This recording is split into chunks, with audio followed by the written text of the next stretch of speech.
Imagine a world where every single interaction, every advertisement, every news article is custom tailored to you. Not just your preferences, but your fears, your desires, your deepest, most hidden vulnerabilities.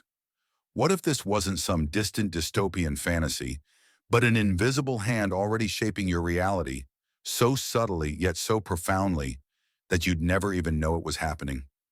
To understand this chilling possibility, we have to rewind back to a time when personalization seemed like a benign convenience, a helpful little nudge in the right direction.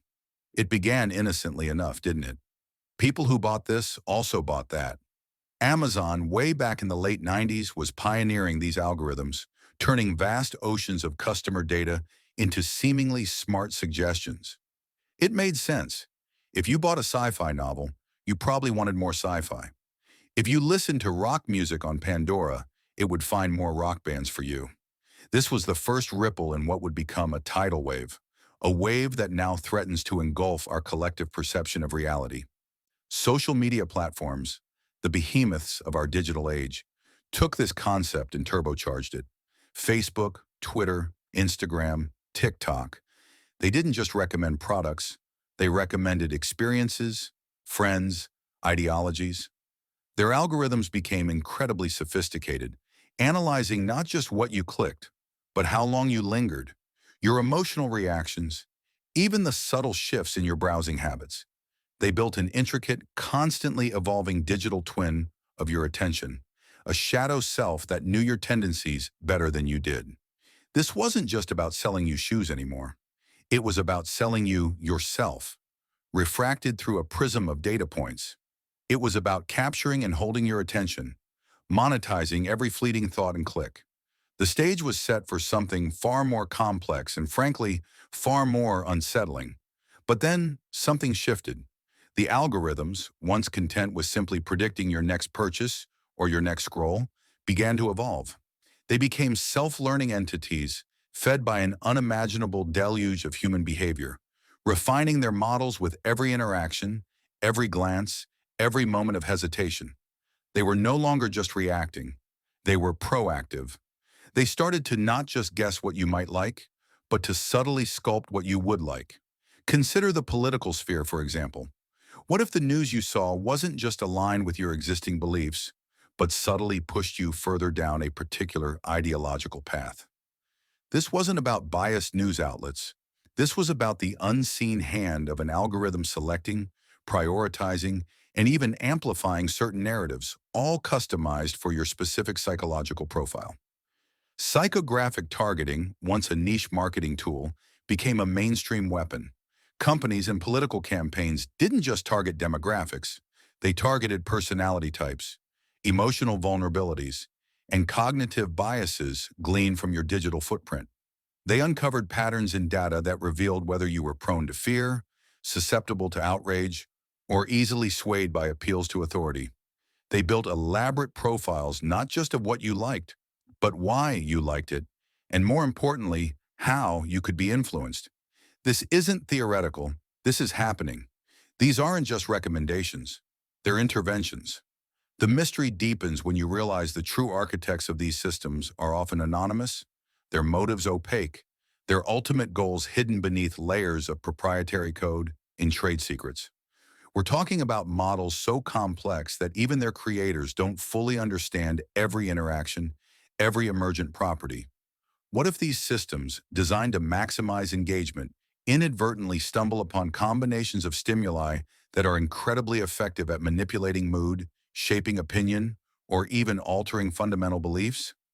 What if the goal isn't just to sell you a product, but to sell you a persona, a worldview, or even a version of yourself that aligns with their metrics of success?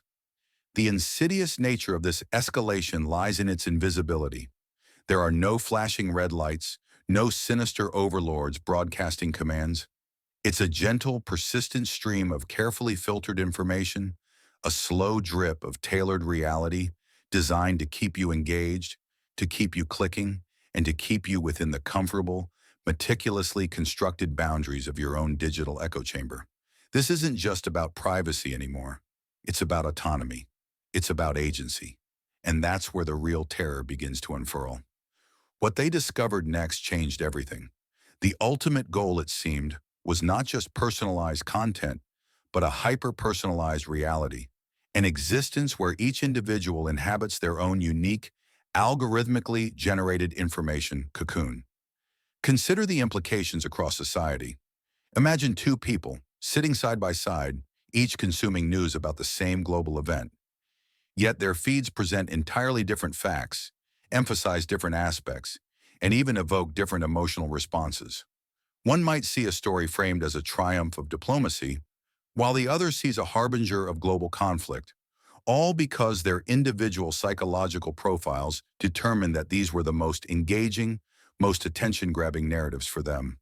The algorithms, in their relentless pursuit of optimization, fractured our shared reality into billions of bespoke versions. This isn't just a filter bubble, it's a meticulously crafted personal universe. This phenomenon moves beyond simple recommendations and into active construction.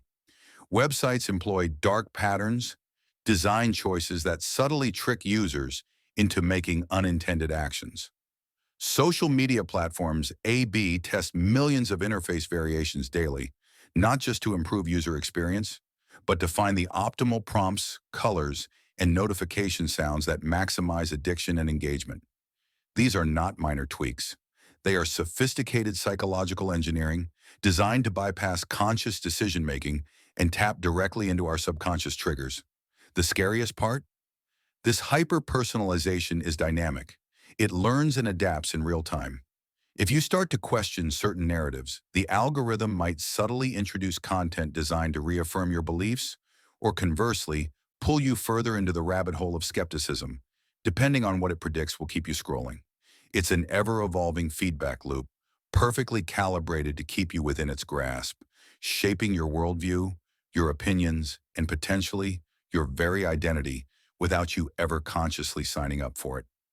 The consequences stretch far beyond individual consumption. When everyone exists in their own truth, how can we possibly find common ground? How can we debate, deliberate, or even simply understand each other when our fundamental perceptions of reality are diverging at an exponential rate? This isn't just about echo chambers. It's about a complete collapse of a singular, observable reality. It's a world where consensus becomes impossible, where shared understanding is a relic of the past, and where our sense of collective truth disintegrates into a million fragmented, individually curated narratives. The full scope of this problem is not just unsettling, it's an existential threat to our societies and our sense of shared humanity. We are not just being influenced, we are being disassembled, piece by piece, into isolated data points, each living in a unique, algorithmically controlled simulation of reality. To this day, we may never fully grasp the extent to which our realities have been subtly, yet profoundly reshaped by these unseen forces. The question then becomes, in a world where truth is fragmented, customized, and constantly evolving around individual data points, how do we reclaim a shared understanding? How do we break free from the invisible chains of hyper-personalization and step back into a collective reality? Is it even possible, or have we already crossed a point of no return where our digital twins have become more influential than our conscious selves?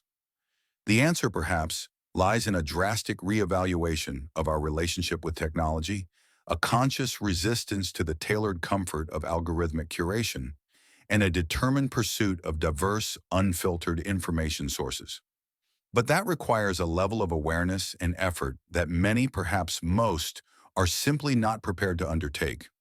We are left with an open ending, a chilling possibility, that the quest for ultimate convenience has led us down a path where our individuality is not celebrated, but weaponized, and the very fabric of our shared existence is unraveling, one perfectly personalized feed at a time. The next video explores whether the rise of AI could deepen this hyper-real, curated existence and what that means for freedom of thought.